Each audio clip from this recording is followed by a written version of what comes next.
What's going on, everybody? Neil here from Busy Dad's Board Gaming, hoping to help you connect face-to-face with family and friends through board games. If it's your first time here, go ahead and click that subscribe button and check below in the doobly-doo for any information pertaining to this video. Today, I wanted to talk to you about Scythe.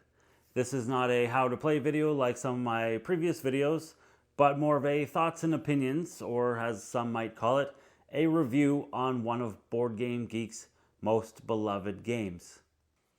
But Neil, Scythe is like 4 years old. Why are you only doing a review of it now? Well, I'll tell you why. I think it's important to be upfront with people. So first and foremost, I'm doing a review of Scythe because as part of Stonemaier Games' review program, I was able to get Scythe at a pretty large discount with the stipulation that I provide content about it. But that is not the main reason why. The main reason I decided to do a review as opposed to a how to play or a playthrough is so that I could share my experiences with judging a book by its cover, and why sometimes, if not all the time, that is a terrible way to go about life. You see, I could have bought Scythe years ago. In fact, I thought about buying Scythe years ago, but something about the game just didn't click for me. I didn't like the art style. I thought it might be a little too complicated for me, even though, I have games like Gloomhaven, so I'm generally used to medium to heavyweight games. But there was so much hype around the game that how could it ever possibly live up to that expectation that so many people had set? The bar was just so high, and I didn't know whether or not I wanted to spend $100 for a game I just didn't think I would like. Fast forward to this year, and COVID happened. My wife and I had some downtime, so we started playing more games, and I started sharing my thoughts and opinions and experiences with those games online like so many of us do. After a while, I thought, hey, why not send an email off to some publishers and see if I can get some review copies in the hopes that I could review their games as well. After a while, I got an email from Stonemaier Games saying, you know what, Neil? We'll send you a discount code as part of our reviewers program, and you could be eligible to receive further review copies of games so long as you create content, whether it be in the form of reviews, how to play videos, playthroughs, things of that nature. Now, I'll be honest, even with the discount code, I had no intentions on owning Scythe. But the wheel started turning, and I thought to myself, if I'm going to get a discount on a game, I'm going to get the most expensive. I already had Wingspan, Tapestry, and Charterstone. Scythe seemed like the next best option to get the most bang for my buck. So I did it. I pulled the trigger and bought Scythe. And let me tell you, I have never been so angry or disappointed in myself, at least with regards to games, as I was for this. But probably not for the reasons that you would expect. I was disappointed and angry because I judged a game solely on art direction so long ago, and I wish I hadn't. I'm angry because I can't believe it took me this long to finally get this game. I got Scythe in May or June 2020. It's now September, and I own all the expansions. My wife loves this game. I love this game. We regularly get groups of people over so that I can introduce this to them. It's just that great. If you don't already own Scythe, and I'm assuming, based on the fact that you're watching a review of it, you're kind of on a fence. If you're on the fence about buying it, just stop, go down to your friendly local gaming store, and buy it now. Honestly, it is that good. It is worth the purchase. If you want to know why I think it's that good, be sure to keep on watching and click that subscribe button.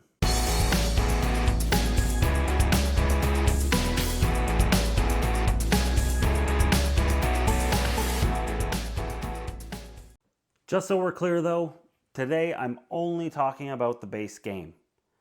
There are plenty of expansions that maybe I'll cover in other videos, but for today, I'll be talking about the base game. So, what is Scythe? Scythe is a 1 to 5 player game in which you, the player, take on the role of a character from one of 5 factions. The story is that in an alternate history shortly after the Great War, you find yourselves in 1920s Europa. The capitalistic city-state known simply as the Factory, which fueled the war with heavily armored mechs, has closed its doors, drawing the attention of several nearby countries. With characters from 5 factions converging onto a small but highly desired swath of land, it will be up to you to gain fame and fortune and establish your empire with you as the leader of Eastern Europa. In Scythe, each player represents a character attempting to make their faction the richest and most powerful in Europa. A typical game of Scythe sees players building up their infrastructure, exploring the world, and then engaging each other in combat. The game progresses as players place stars or achievements on the game board and ends after a player has placed the 6th star on the triumph track, all of which will be explained in a little bit. Now you're probably thinking, how do I go about doing all of that? And believe it or not, although it seems quite complex, it's actually pretty simple. At the start of the game, after you've set up the board, you'll set out several decks of cards. Combat cards to help you fight, factory cards to enhance your player board, objective cards to give you something to work towards, and encounter cards that you can, encounter. You'll also put out the encounter tokens on specific locations, as you can see here. After you've done all of that, you'll then head on to the faction mats and player mats. Faction mats are shuffled and then randomly handed out to the players. Then you do the same thing with the player mats. The faction mats themselves show 1, what faction you'll be playing, as well as their special ability, and 2, how many combat cards that you receive, as well as your starting power on the power track. Everything else, although important, isn't relevant until about midway through the game, but if we take a look here, you'll see the abilities that would get covered up by your mechs and come into play as you deploy more and more mechs. Lastly, your one-time recruitment bonus. When you recruit, you take a recruit token from the player mat and place it in any one of these spaces to get a one-time bonus. So 2 power, 2 coins, 2 popularity, or 2 combat cards. Next, we'll move on to the player mats. Again, these are handed out randomly, so don't count on getting a specific one. Now, there is a lot to talk about with regards to these player mats, but I'm going to try to keep it relatively general for this video. If you're looking for an in-depth how to play, you can certainly find those all over YouTube. I'm just going to show you the basic mechanics so that you can make an informed decision on whether or not it seems like your type of game. So this is what a player mat looks like when it's all set up in front of the player. Now I know it probably looks confusing and intimidating, but I assure you after 2 or 3 rounds you'll start to get the hang of it. First thing to look at is this box here. Just like the one on the faction mat, this shows you how many objective cards you start with, your starting popularity, as well as how much money you start with. The way player mats work is that you have top row actions that go across the top, as well as bottom row actions that span the bottom of the board. It's also important to know that anything that has a red background is a cost that you pay to receive anything with the green background. So for instance, you'd pay 1 coin in order to bolster by 2, whereas down here you would pay 3 food in order to enlist and gain 3 coins. Now all the mats hold the same top and bottom row actions. For example, they all have the ability to move/gain, trade, produce, as well as bolster. Likewise, they all have the ability to upgrade, deploy, build, and enlist as their bottom row actions. So for instance, if I wanted to move, I would take my action token and place it on the first space with the move/gain top row action. I would pay the amount required, if any, in this case there is none, and then gain whatever is in green. Then moving on, if I could, I would pay the bottom row action, which in this case is 2 oil, in order to perform an upgrade. If we were to take a look at another player mat, you can see here that paired with the top row action move is actually the bottom row action enlist. You can start to see how your strategy and playstyle is likely to be slightly different with each player mat. And lastly, although the bottom row actions are the same for each mat, the resource cost to perform certain actions are slightly different. So it may cost me 4 wood to build, but would only cost you 3. Now that you have a general idea of the actions you can perform on your player mat, let's take a look at some of those actions in action, I guess. When you start the game, you start with the character from your faction as well as 2 workers. Your character starts on your home base, and your 2 workers start in the 2 territories adjacent to it. Territories that you'll find on the map are as follows with what they produce for resources.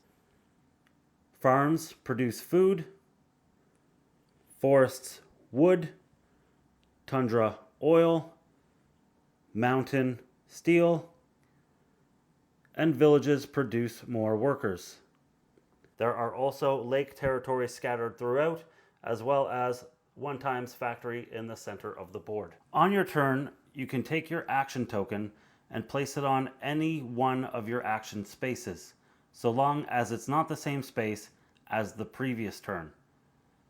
We'll just use this board as an example, starting with the top row actions. Just remember that when performing the top row action, you may also perform the bottom row action, so long as you can pay for it. The first space is the move gain space. With this, you can choose to move up to 2 different units, 1 space each, or you can gain 1 coin. With this action, I can pay 1 coin, which allows me to trade, meaning I get 2 resources of my choice and place them on a territory I control with at least 1 worker, or I can gain 1 popularity. Moving on, we have the produce action.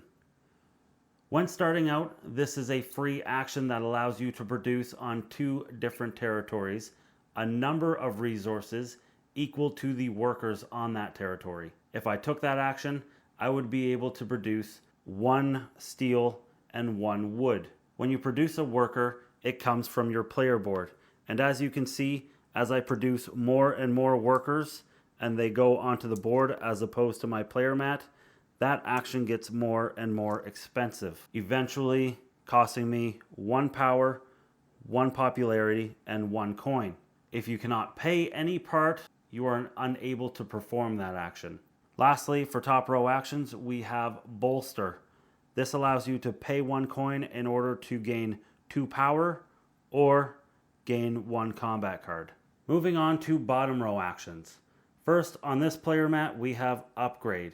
To upgrade, you pay the resource tokens shown, which will always be oil, but the amount can change from mat to mat. And you receive 1 upgrade and a coin. The way that upgrades work is it allows you to take a cube from any of the top row actions and then place it into any of the open slots in the bottom row action. In this way, it enhances any of these top row actions and reduces the cost of a bottom row action. Deploy. You pay 4 steel in order to take 1 of your mechs from your faction mat. The mech you choose to deploy out of the 4 is up to you, but I always suggest deploying your first mech because that allows you to cross over rivers, which you aren't inherently allowed to do. Carry on to the next one, we have build, which in this case you pay 4 wood to start with to build a structure on a territory you control with at least 1 worker, and in this case also gain 2 coins. These here are your structures, and when you build, you choose which structure to build. And as you can see, once again, as we begin taking pieces from your player board, it continues to build that engine, which will provide more and more resources the better you do. So when you take the trade action, you pay 1 coin, you can get 2 resources or a popularity, as well as you gain 1 power.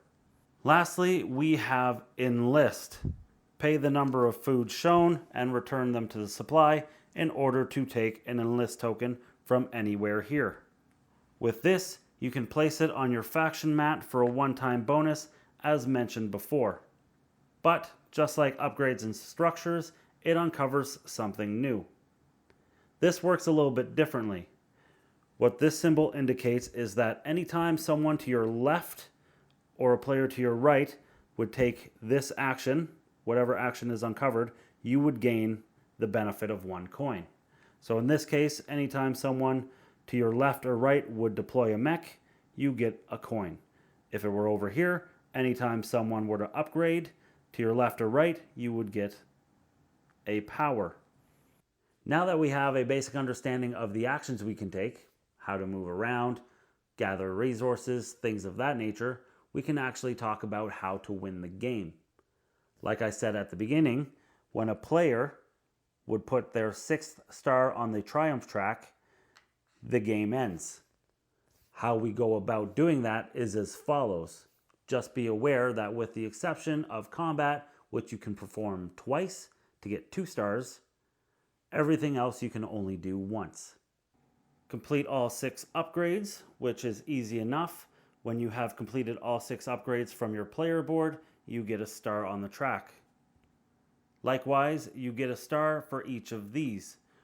Deploying all 4 of your mechs onto the board, building all 4 of your structures, enlisting all 4 tokens, having all 8 workers on the board, winning your first combat, winning your second combat, having 18 popularity, and having 16 power. You probably noticed that I skipped one. Here, you can also get a star for completing one of your 2 objective cards, which looks something like this. Foundations of the Empire. Have at least 6 of your tokens, i.e. characters, workers, mechs, and structures, on 1 territory. Once that happens, you can complete an objective and turn it in order to get a star on the track. And finally, as mentioned, winning combat twice. Now, it's not enough to just take part in combat, you actually have to win it to gain the stars on the triumph track. But speaking of combat, let's dive in and take a look at how that works. After performing a move action which sees your character or mechs enter the same space as another player's character or mechs, before performing your bottom row action, combat begins. The way combat works is each player will take a power dial. Who gets what color is irrelevant in terms of combat. With this, you can spend a number of power in secret, up to 7 if you wish and are able to. So for instance, we'll use the blue player for this one and the yellow player for this one. You can see that yellow currently holds 10 power and blue holds 7. So secretly, they both would choose how much power they were willing to spend.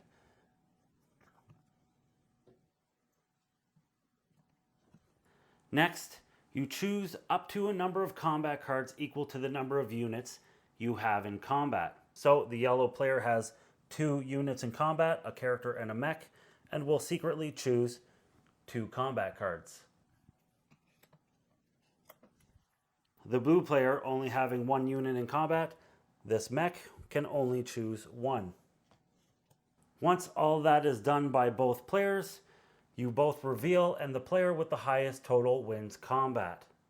So in this case, total of 5 for the blue player, so we would reduce their power by 3, and a total of 11 for the yellow player, and we would reduce their power by 6. Whoever loses combat takes their units out of the territory and places them on their home base. If any workers were pushed back to the losing player's home base, the winner loses an amount of popularity equal to the number of workers that were essentially scared away. So in this case, none of that happened. However, if the blue player were to win, both of these would go back to the home base, as well as their 2 workers, and the blue player would lose an amount of popularity equal to the amount of workers scared away, in this case 2. They would then take control of that territory and any resources in it. The whole goal of Scythe is to have the greatest fortune at the end of the game. A typical winning fortune is around $75. You can accumulate coins throughout the game, but most of them will be earned at the end of game scoring in the following 3 categories. Every star that you have placed, for every territory you control, and every 2 resources controlled. The amount of coins you earn at the end of game scoring depends on your place within the popularity track. And there you have it. That is kind of how you play Scythe in a nutshell. But for the sake of not having this run too long, we'll just end that portion there. Just know that, again, a lot was intentionally left out. The purpose was not to give you a full how to play, but to give you a basic idea of a lot of the mechanics that I'll probably be referencing in my review. And speaking of the review, let's get right into it.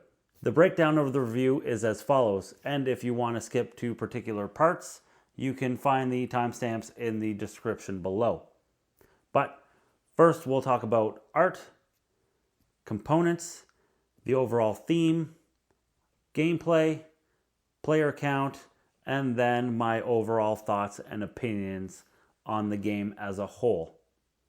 Now, let's start out by talking about the components. I told myself when I started doing reviews that I would only talk about components in 2 instances. 1, if they're really, really, really well done, and 2, if they're really, really, really bad. Otherwise, you get the standard cardboard pieces or the wooden pieces or what have you. It's the standouts, either good or bad, that for a lot of people will make or break a game. So where does that leave Scythe? Well, in my opinion, it leaves it in a really, really good position. Not only is there a lot to go around in terms of cards, mats, minis, and resources, they are all, for the most part, really, really well done. The cards themselves, I'll admit, are relatively standard, but they do come in all shapes and sizes and have a pretty good weight to them. The resources and coins are your standard wooden and cardboard pieces respectively, so nothing special there. However, I will say that they could have easily gone with the cardboard resources as well, but I'm glad they didn't, because based on my experience, as these sorts of things get shuffled around and repeatedly thrown throughout the board, they start to wear, so a little bit of a nice touch there. Where components in Scythe really begin to stand out is in terms of the faction mats, player mats, as well as the miniatures. Let's talk about the mats. First of all, they are made to withstand a lot of use.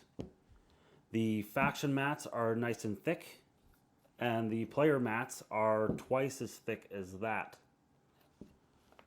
The reason being, which I absolutely love, is the fact that they have these cutouts on the player mat to hold all your upgrades, your structures, your enlist tokens, things of that nature. There's nothing I hate more than having all of this stuff in front of me on your mat, and it's supposed to be in a particular area, but through moving around, things getting shuffled, it just starts to look like a huge mess. So this way, everything looks nice and clean, and everything stays in its place, which is great. I absolutely love that about these. The only thing I would say, and it's if I was being incredibly nitpicky, is I would have liked to see rounded edges. The only reason being is because, it's only a matter of time before someone accidentally bangs something against a corner, and it starts to get softened, and then next thing you know, it'll start to peel up. But again, that is really scraping the bottom of the barrel in order to try to find something negative to say about these things. I really enjoy them. I think they're great. I really like the thickness. So if you're like me and you take good care of your things, it's not going to be an issue anyways. Moving on to the pièce de résistance, the models. Like I said, I'd have no issues playing with cardboard standees if that meant, an extra $20 in my pocket. However, and this is a big however, after playing with these characters and mechs and seeing these sculpts in action, I could not imagine playing this with anything else.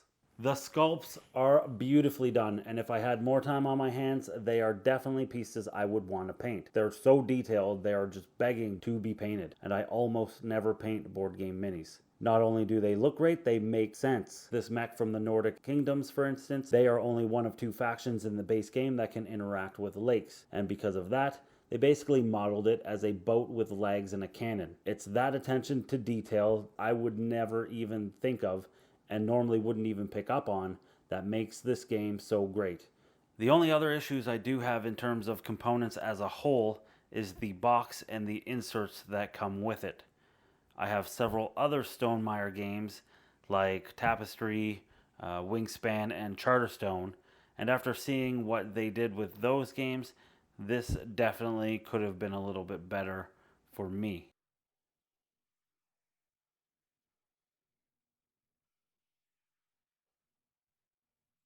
Now, I will say that they have since released what they call a legendary box, which fits the base game as well as all the expansions in it. However, I have not yet seen that in action, in person, so I can't say for certain whether or not that solves the box insert issue. Now on to art. Oh, the art. If you listen to the intro to this review, you would know that the art style, color palette, and pretty much everything else with regards to the art is what initially turned me off from the game. That being said, I'd only ever seen it on Facebook pictures or Instagram and things like that. I can now confidently say that I love the art in this game. It is so well done. It is so well done that it's even in the rules that when you have an encounter and draw an encounter card, before you read it, you should show it to everyone at the table. I'll put footage of everything as I talk here so you can see for yourself, but I mean, everything is in keeping with the theme of the game. The color palette for me is still kind of meh, just because it's a lot of browns, blacks, tans, deep greens, yellows, but again, it makes sense. This is an alternate 1920s industrial age with mechs and gritty, oily things of that nature. It wouldn't make a lot of sense to have bright purples and blues and stuff like that, so although I do enjoy a more vibrant game, I get it. One of my favorite parts in terms of art are the faction mats. I like that they show the name of both your character and their animal companion and what they look like. Once again, that just continues to add onto the sense of realism. I've been a dungeon master for 5th edition Dungeons and Dragons for quite a few years now, and usually I'm the one creating the stories. It's so relieving and refreshing when I can dive into a game like this and I'm the one that's fully immersed in the story. It's such a great experience when I can read a backstory for a game and everything that game does in terms of art style and mechanics and things of that nature is in support of that backstory and the overall theme of the game. From the components and art that I've previously mentioned, along with something like the encounter cards, which describes to you the actions you can take and then how you'll be seen as a leader based on those actions, either through the popularity track or the power track. Will you knock down a tree to help the workers with their daily quota, receiving food and popularity? Hire builders for a day, costing you money, or threaten to start a forest fire if one of the lumberjacks won't work for you, costing you popularity, but getting you workers and resources. All of that ties directly into keeping you engaged in the theme. And although in the moment those decisions may seem trivial, I assure you they are not. Now, on to gameplay. There are a lot of gameplay elements at work here in Scythe, but luckily, because you're only ever taking one or two actions at a time, you never really feel as though you're overwhelmed with things to do. Not only that, One of the things that is so great about the early game is that all the starting factions start play on their own little island. From there, it'll likely take 2 to 5 turns depending on how hard you're trying just to get off that island. In the meantime, you can gather resources, move units around a little, complete an encounter, and start towards one of your objectives.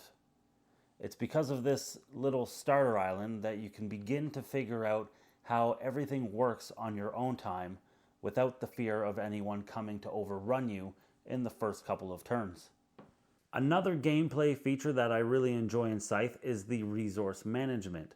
See, in most games, when you gain resources, you take them from the supply and put them in front of yourself, and they're there until you decide what to do with them. That's not the case here. The way resources work in Scythe is that you can produce them on territories you control by taking that action, but they stay on the board in that territory, for now at least. To be able to use those resources in the future, you need to maintain control of them. Luckily, if you decide to move one of your workers, mechs, or your character, you can also move with you any number of resources as well. However, because the resources stay on the board, they are obviously ripe for the taking for anyone bold enough to go that route, which can make for some pretty great moments. Though, should anyone try to move a mech or a character into your territory you control with only workers, those workers retreat back to your home base, and in that case, the player that made those workers retreat loses an amount of popularity equal to the number of workers that retreated. So you can see that going after someone's resources may seem tempting. You have to be careful. Otherwise, the people of Europa may see you as a merciless ruler, and you won't be as popular. Combat is the last thing that we'll talk about before getting into my opinions on how well the game plays at different player counts. Now, coming from something like Dungeons & Dragons 5th edition, as well as war games and things of that nature, I really enjoy rolling dice. However, the designer, Jamie Stegmaier of Stonemaier Games, and the one that designed Scythe in particular, has decided to go a little bit of a different route when it comes to combat. Combat in Scythe is a bit of a blind betting system, as I described earlier, and I absolutely love it. It's quick, it's simple, and it's effective. The reason it works so well is because it's all done in secret. If I know, or at least have the feeling that I might not win a particular combat, then I can essentially throw that combat in the hopes that my opponent goes all in and leaves themselves open to attacks as they slowly try to build their power and combat cards back up. So because of that, what may at first seem like a simple concept of a betting game in order to win combat, it actually becomes rather thought-provoking and challenging when you really dive deep into the different strategies at play here. Scythe is a 1 to 5 player game, as I mentioned earlier, and I'll just speak to the experiences that I had in those different player counts.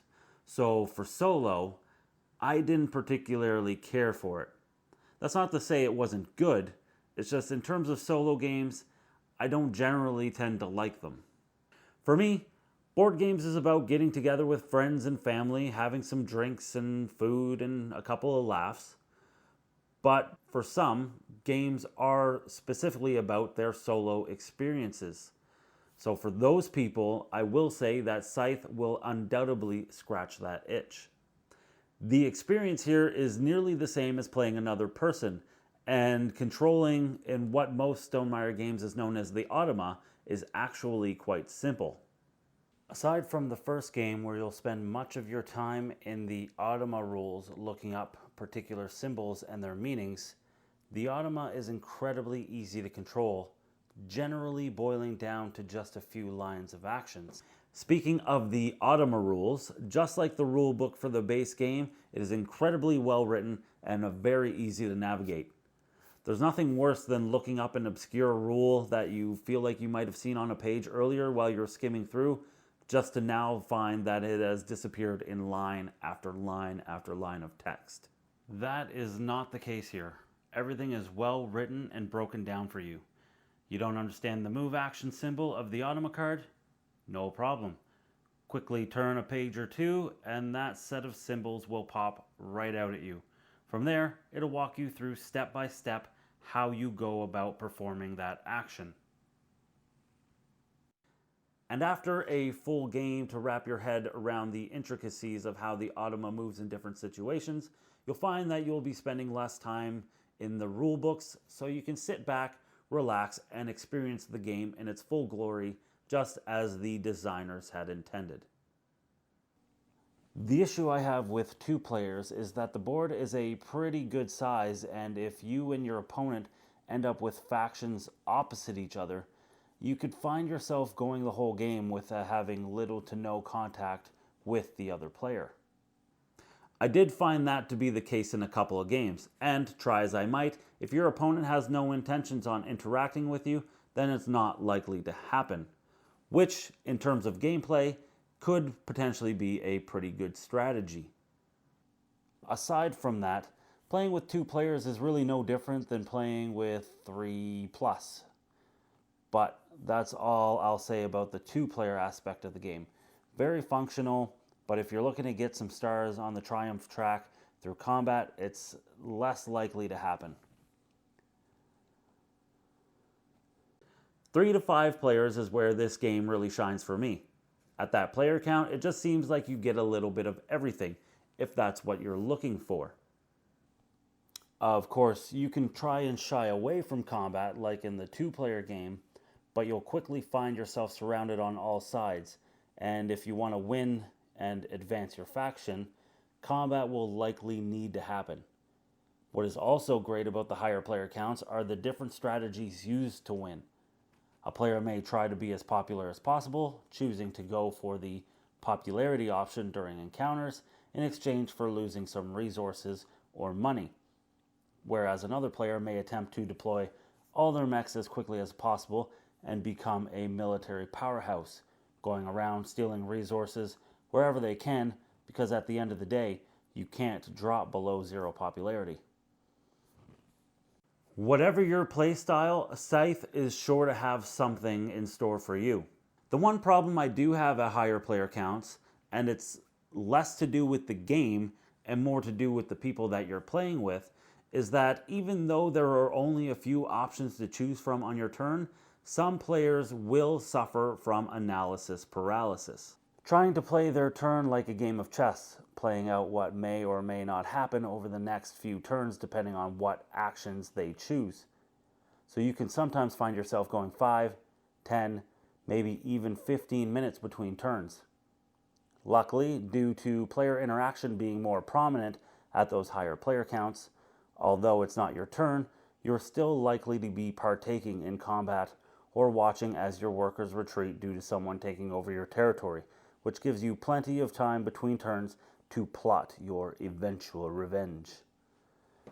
Overall, I can't not recommend this game.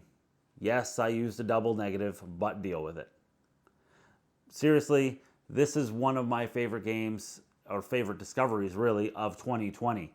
The only regret I have is that we didn't get it sooner.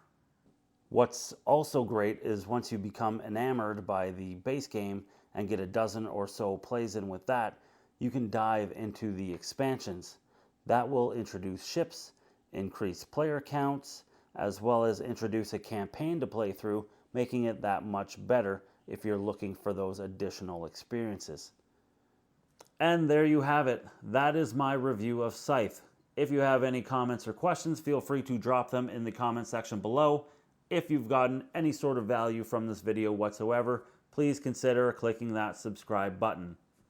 You can find me on Instagram, Twitter, and Facebook. Links for everything in the description below.